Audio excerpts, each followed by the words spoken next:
Hallelujah.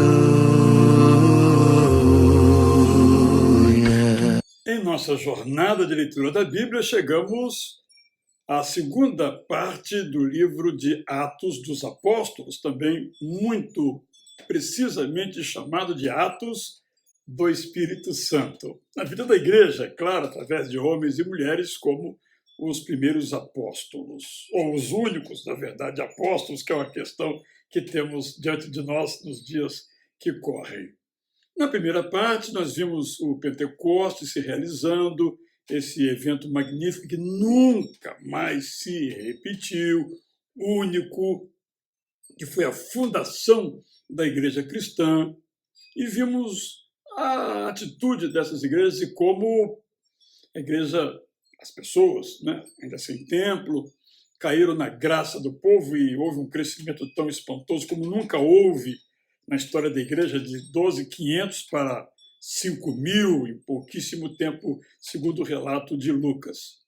Vimos aí o episódio lamentável de Ananias e Safira, difícil a nós de entendermos, mas que é um evento que, podemos dizer, de certo modo, encerra o Antigo Testamento. E vamos ter um outro agora, muito importante, nessa semana, que eu quero comentar. Então, esse tipo de castigo, de disciplina próprio do Antigo Testamento tem aqui o seu encerramento, não acontece mais, bem como lançar sortes também, no caso de Matias, em sua eleição. São dois eventos ainda da antiga aliança. Na nova, isso não vai mais acontecer. Mas só para lembrar que essa morte, esse castigo, essa disciplina dura, tem a ver com esse início da igreja.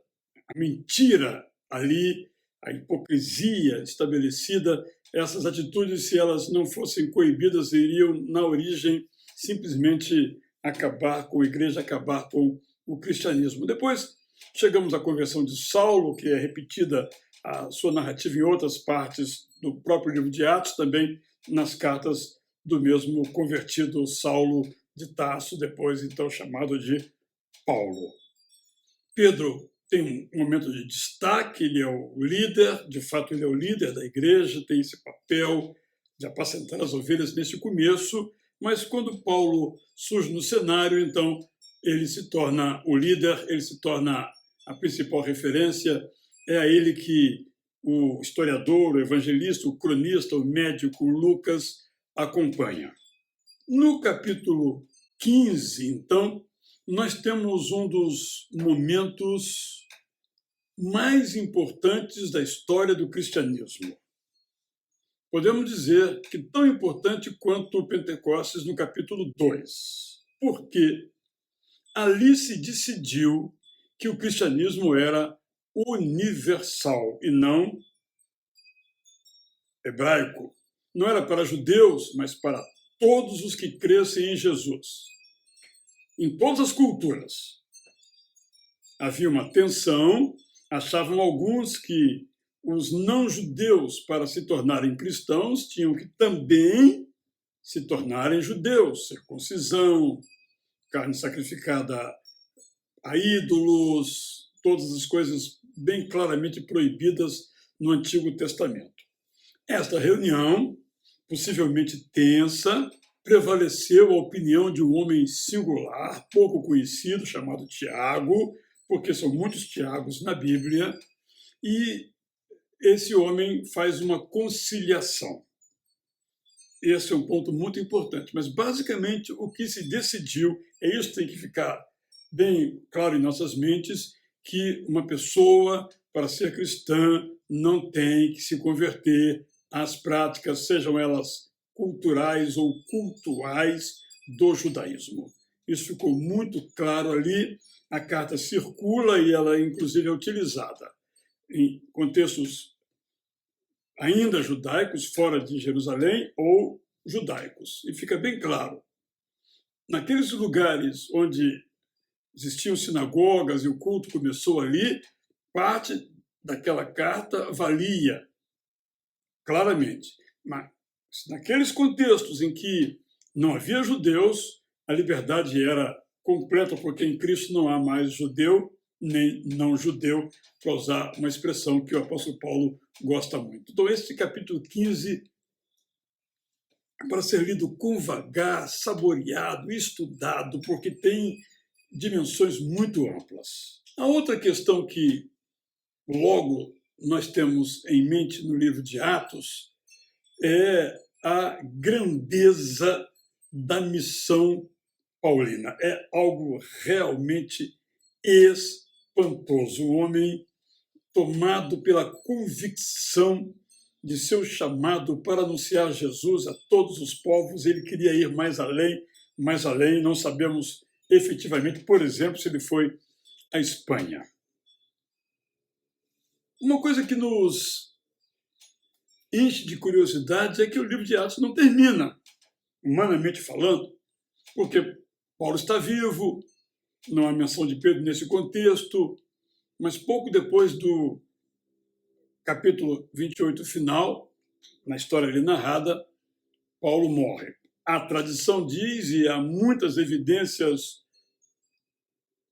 orais nesse sentido, de que ele foi morto pouco depois, ainda pelo imperador Nero. Mas nós não sabemos, mas fica essa curiosidade, esse Atos 29, esse Atos 30. E aí, na missão de Paulo, fica muito evidente que o ministério do cristianismo é para todos os povos. Um outro aspecto muito valioso de considerarmos são os dons espirituais. O tema é tratado nas cartas de Paulo, mas também é tratado na história da igreja. E esses dons se manifestam em vários lugares. Então você tem em muitos textos a expressão cheios do Espírito Santo. Por isso, atos do Espírito Santo. E a nossa vida tem que ser esta, uma vida cheia de atos do Espírito Santo. Quando isso acontecer, estamos cheios do Espírito. E, de novo, a questão das línguas. Nos capítulos posteriores a Atos 2, nós temos uma outra glossolalia. Deus dá línguas espirituais. Só que o apóstolo Paulo, mais adiante, ele descreve como essas línguas devem ser proferidas na igreja, quais são as regras, as instruções para que não haja confusão, porque onde houver confusão, não é do Espírito Santo, porque ele é o Deus da paz, não da controvérsia, da polêmica.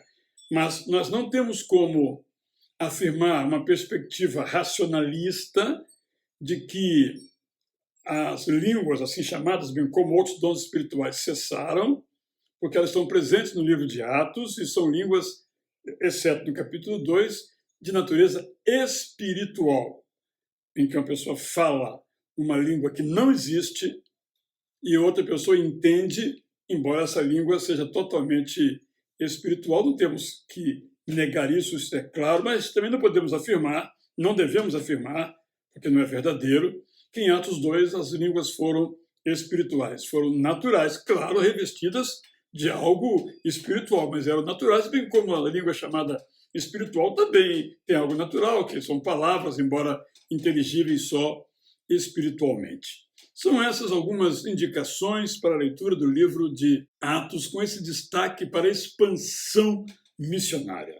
De fato, Paulo, Pedro e todos os outros alvoroçaram o mundo.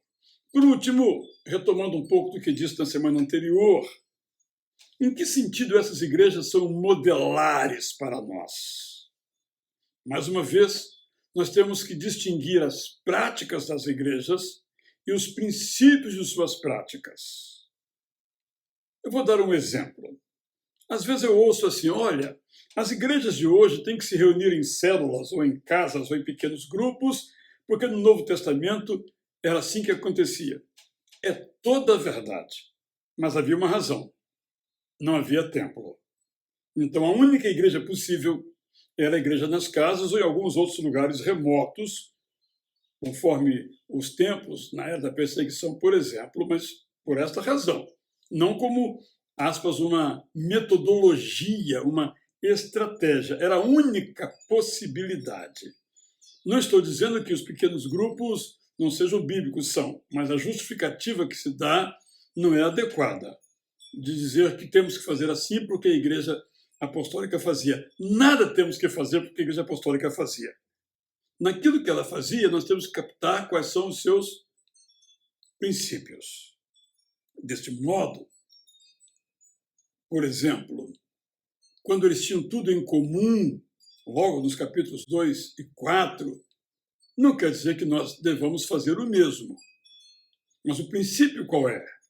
Não havia necessitados na igreja. Esse princípio é perpétuo. Se vai ser numa forma A, numa forma B, cada época, cada lugar vão fazer as escolhas. Mas o princípio é que tem que permanecer. Isso deve ficar muito claro e fica evidente em toda a literatura apostólica, tanto de Pedro quanto de Paulo, João, Tiago e todos os outros escritores do Novo Testamento. Então, não adianta dizer, vamos voltar à igreja primitiva. Não temos como fazer isso. Já decorreram quase 2000 anos. É outra experiência, é outra realidade. Mas os princípios são os mesmos, não mudam jamais. Por isso que estudar a gênese do cristianismo não é só algo de natureza histórica, é algo de natureza missionária, escatológica, ética, teológica, indispensável. É indispensável, e termino, nos encantarmos com o apóstolo Paulo. Que homem extraordinário, que poeta, que pregador, que retórico, que filósofo, que teólogo, que homem dedicado ao nosso Deus. Um bom exemplo para nós. Ele disse, sejam meus imitadores como eu sou de Cristo. Podemos imitar Paulo porque imitava Cristo. E as pessoas podem nos imitar se nós imitamos a Cristo. Eu sou Israel Belo de Azevedo. Espero você na próxima semana com todo o livro de Atos lido, porque a jornada continua. Bem-vindo, bem-vinda. Boa leitura. Aleluia.